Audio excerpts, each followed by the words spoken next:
అంటే మా ఇల్లు అయితే ఆ ఎదురుగానే Taraka Rama film డిస్ట్రిబ్యూషన్ది work shop ఉన్నది. అక్కడ సినిమా థియేటర్ల దగ్గర పబ్లిసిటీ పెట్టే హోర్డింగ్స్ కావచ్చు, కటౌట్స్ కావచ్చు, అవన్నీ అక్కడ తయారవుతుండేవి. ఓకే. సో కృష్ణ గారు స్వయంగా వచ్చి వాళ్ళకి పర్టికులర్ కొన్ని ప్రింట్స్ ఇచ్చి పాడి పంటలు కావచ్చు, అల్లూరి సీతారామరాజు కావచ్చు, ఆయనంతటా ఆయన వచ్చి ఈ స్టిల్ హోర్డింగ్ పెట్టండి అని ఇచ్చినవి సందర్భాలు చాలా ఉన్నాయి. అవునా? ఓ. అలాగే విజయవాడ హనుమాన్పేట పోస్ట్ ఆఫీస్ రోడ్లో కృష్ణ గారు ఒక ఆఫీస్ కూడా తెరిచారు. అంటే మంగళగిరిలో స్టూడియో కట్టాలని ఆయన అంబిషన్ అప్పట్లో. కృష్ణ గారికి అంబిషన్. ఓ. అందులో సైట్ కూడా తీసుకున్నారేమో తెలియదు కానీ విజయవాడ హనుమాన్పేటలో అయితే స్టూడియో కోసం ఒక ఆఫీస్ కూడా తీశారు.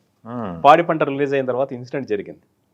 కృష్ణ గారు, విజయనిర్మల గారు, చంద్రశేఖర్ రెడ్డి గారు, ఎస్పి వెంకన్న బాబు గారు వీళ్ళందరూ వచ్చారు ఆ ఇంటికి. సో ఆఫీసు పూజ అంతా విజయనిర్మల గారు చేశారు. ఎస్పి వెంకన్న బాబు గారు ఏదో కామెడీ చేశారు. నేను కృష్ణ గారు అంటే అప్పుడు బాపిచ్చి కృష్ణ గారిని చూడడానికి వెళ్ళి ఆయన కుర్చీలో కూర్చుంటే పక్కన నిలబడి ఉన్నాను. ఆయన రాజకుమారిలో సెకండ్ వీక్ పాడి పంటలు రన్ వస్తుందా, ఎలా ఉంది, ఇలాంటివన్నీ ఆయన 555 సిగరెట్ కాలుస్తూ మాట్లాడుతూ ఉన్నారు.